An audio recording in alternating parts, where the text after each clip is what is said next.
The universe is peppered with a zoo of breathtaking astronomical objects. Everything from quasars to icy moons, from tidal streams to magnetars. Time and time again, nature reminds us that her imagination can easily exceed our own. Yet, amongst this menagerie of phenomena, there is one simple type of object which is bizarrely absent, a case where our imagination indeed wins out: a green star.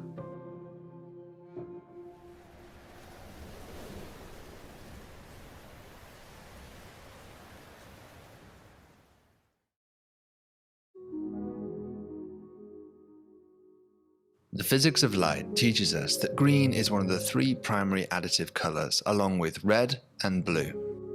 Mix these three colors together and you can make any other color you want. And so when we first learn about stars, it's perhaps not remotely surprising that some stars are red and some stars are blue. And yet, there are no green stars. At first, you might think that perhaps the answer to this is that there are in fact green stars out there somewhere, just that they're incredibly rare. After all, in infinite space, surely all possibilities eventually happen. It's just a question of traveling far enough to find one. Yet the absence of green stars isn't merely some issue of insufficient data, it's far deeper than that. It turns out to be an intrinsic rule of our universe. Green stars simply cannot exist. It's as if somebody wrote into the rules of our universe that yes, you can have red stars and blue stars, but our universe doesn't deserve to enjoy the restful pale light of a tranquil green star. But why? Well, to understand this, we have to cover what gives a star its color. Stars are essentially nuclear engines, converting lighter elements, primarily hydrogen, into heavier elements, primarily helium, deep within their core.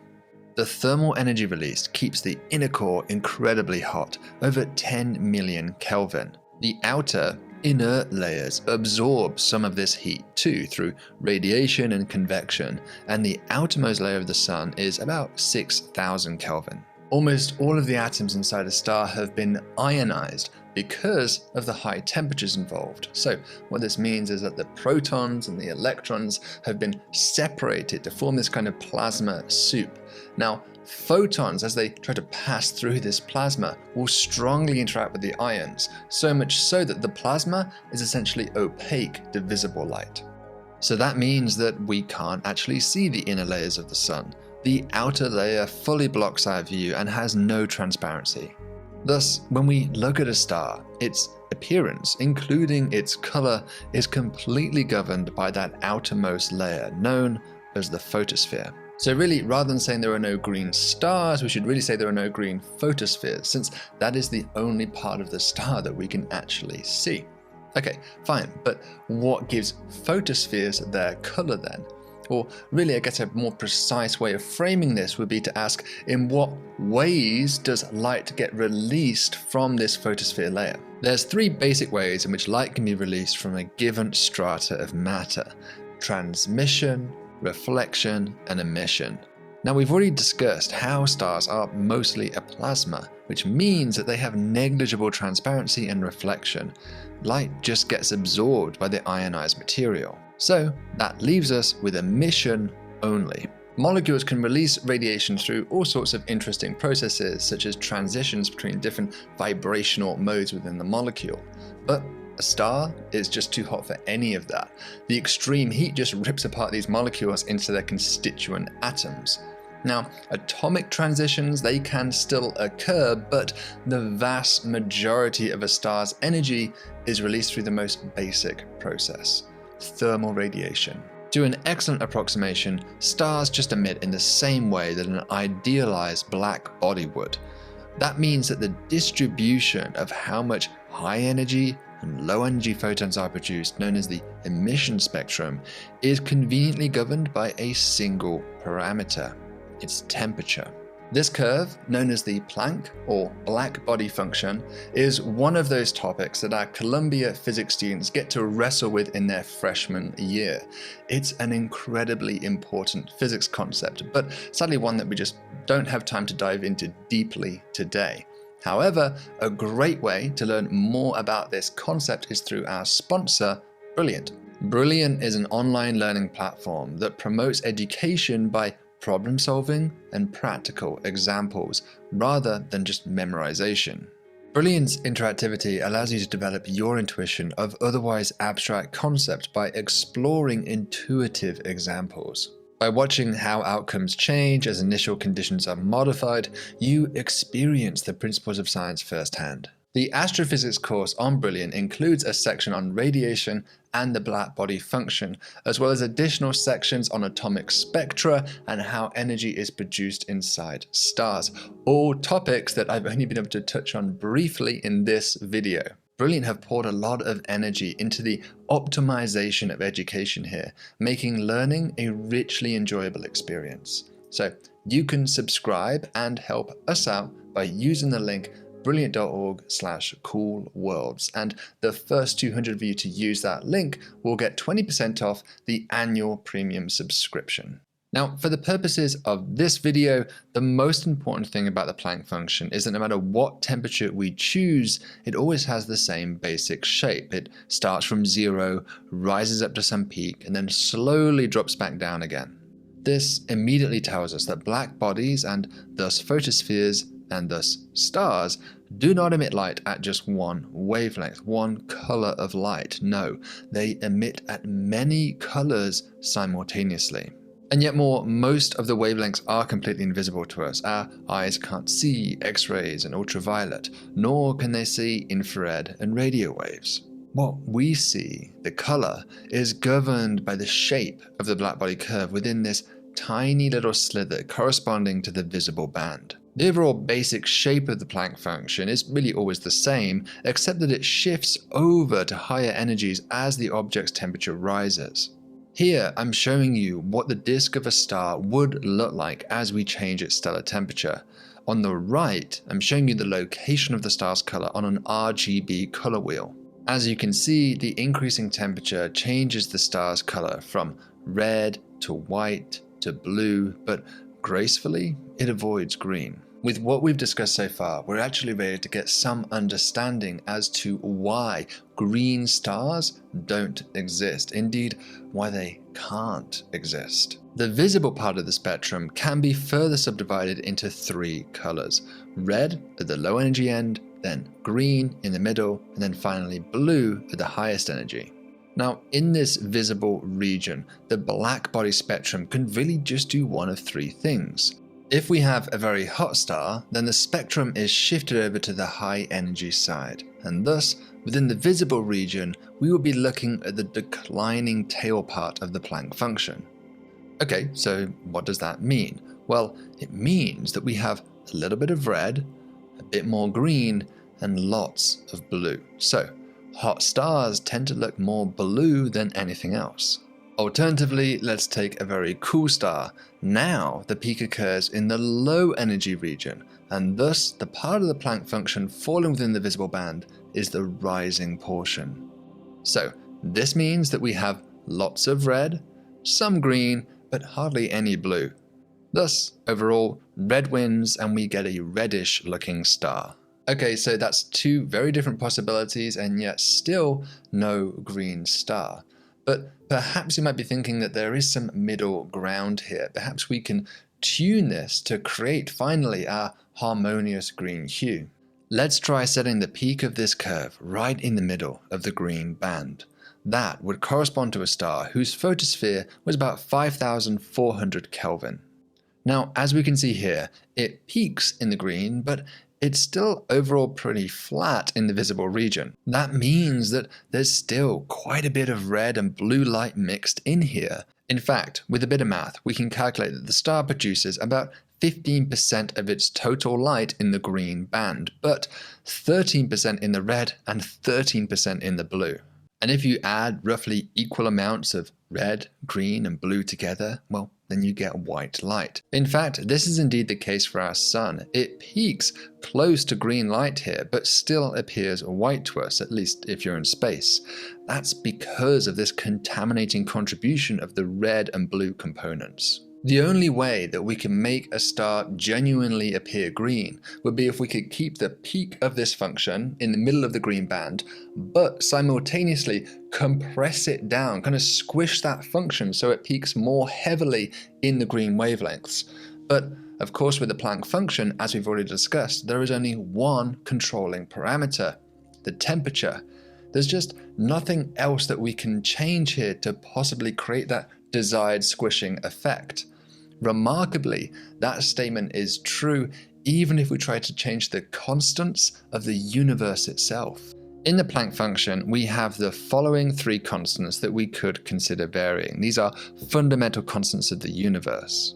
In 1893, Wilhelm Wien showed that the peak of the Planck function occurs at this wavelength. So let's impose that this must equal 530 nanometers. That's the center of the green band. The width of the Planck function is a bit trickier. That's characterized by its standard deviation. Remember, we want to try and shrink this down to something like 10 nanometers or smaller to create our vivid green star. With a bit of math, we find that the standard deviation of the Planck function is this, which, recall, we're going to try and set to be below 10 nanometers. Look, don't worry about the details here. The important thing is that the second term looks familiar because it's already in our other equation for the peak. So we can do a little substitution here to conveniently remove this. Finally, we can multiply through these numbers here to get our final simplified inequality.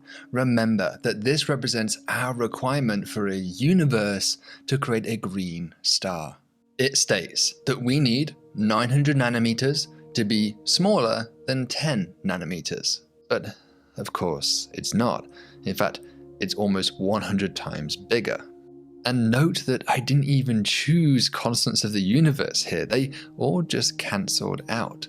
It's somewhat staggering then that there aren't just no green stars in our universe, there are no green stars even in a multiverse of differing physical constants. Is there any way then to create a star which appears green? Well, clearly trying to change the constants of nature doesn't work, nor indeed does trying to add different stars together. If I take a red star and a blue star and I kind of merge them almost on top of one another, well, that would just create a whitish blob of light again, not a green star. There is one way that we could create a green appearing star, but it's really just an optical illusion that only happens when we view stars through a planetary atmosphere. Our sun provides a clear example of this through the famous green flash effect. As the sun sets on the horizon, light has to travel through more atmosphere than when the sun is overhead. The atmosphere preferentially scatters blue light, hence why the sky is blue. And so, at sunset and sunrise, the sun's blue light component gets almost totally removed. And so that leaves us with a reddish looking sun. Now, to get green, we have to combine this scattering effect with another effect called refraction. As the sun dips below the horizon, light from the sun can actually still reach us. It can bend through the air via refraction and thus continue to reach our eyes. But crucially, red light doesn't bend, doesn't refract as strongly as green light does.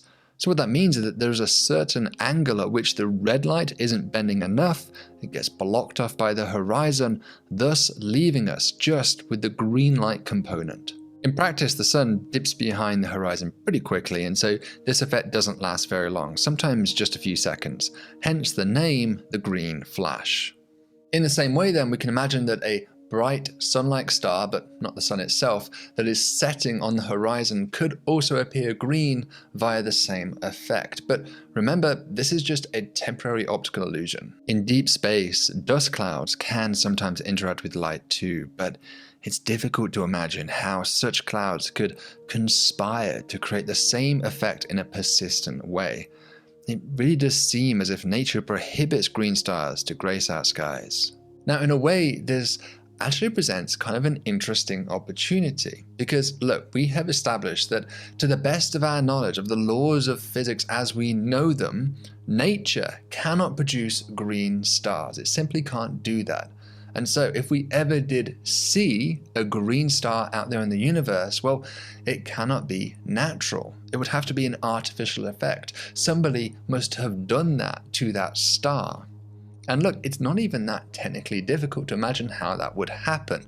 We can make light sources appear green all the time. You just grab a green filter and you stick it in front of the light source. So we could imagine an advanced civilization perhaps wrapping their star up in a kind of bubble of semi-transparent material to create the illusion of their star appearing green. Of course, building a filter this large would be an outrageous engineering project, one only possible by a highly advanced civilization. But in principle, this bubble, which might remind you of a Dyson sphere, could just sit around the star for billions of years, making the star appear green, and thus artificial. For billions of years, anyone looking at that star would immediately be able to tell that something was very wrong with it, that someone must have done that deliberately. But why would somebody do this? Well, who knows, but maybe it's nothing more complicated than a cosmic art piece made by a highly advanced civilization which thinks nothing of wrapping stars up in giant bubbles for their own amusement. Or maybe it's made by a civilization which is trying to use it as a beacon, as a signal that somebody lives here in this neck of the woods. After all, what we have here is an effect which is non-natural, an effect which is viewable from afar just by the color alone. It could persist for potentially billions of years, and it is effectively a completely passive beacon requiring no active power source to maintain. Whenever astronomers come across possible non-natural phenomena like this, we call it a technosignature. Narrowband radio communication is perhaps the most famous example of this. What makes this a green star effect an interesting technosignature, I think, is that it's incredibly easy to look for. We can trivially measure the color of a star, and indeed we regularly do so for billions of them. Now, I bet when you started this video, a video about why we don't see green stars in the universe, you didn't expect it to lead to technosignatures. But I think this little journey that we've taken together here kind of illuminates how astronomers often come up with technosignatures in the first place. You start with a simple question about the nature of the universe. You then consider if there are possible natural exceptions to this behavior. You estimate how observable this effect might be, and in the end, you might be left with something potentially interesting to go after. Whether a civilization would actually go to the enormous trouble of doing this, who knows? I have to admit, I'm rather skeptical about that. But on the other hand, xenopsychology is complete speculation, so perhaps so. The real point here, and ultimately the strength of any technosignature, is that this effect is incredibly easy for us to check out. Many stars have already had their colors measured and catalogued online, available through services like Simbad. And if we find a green star and it turns out not to be an alien civilization after all, then you've just discovered the very first example of a completely new phenomenon anyway. So there you have it. Green stars can't naturally exist, not in our universe or indeed within a broader multiverse of varying physical constants. But despite that, perhaps they are out there, beacons of artificial construct, monuments to a civilization's mastery of the cosmos. But more importantly, I hope this illustrates how sometimes asking simple questions, the kind of questions that a child might pose, can lead to profound and fascinating insights. Never dismiss those simple questions, because sometimes pulling on those threads can unravel the very sense of our place in the universe. So, until the next video, stay thoughtful and stay curious.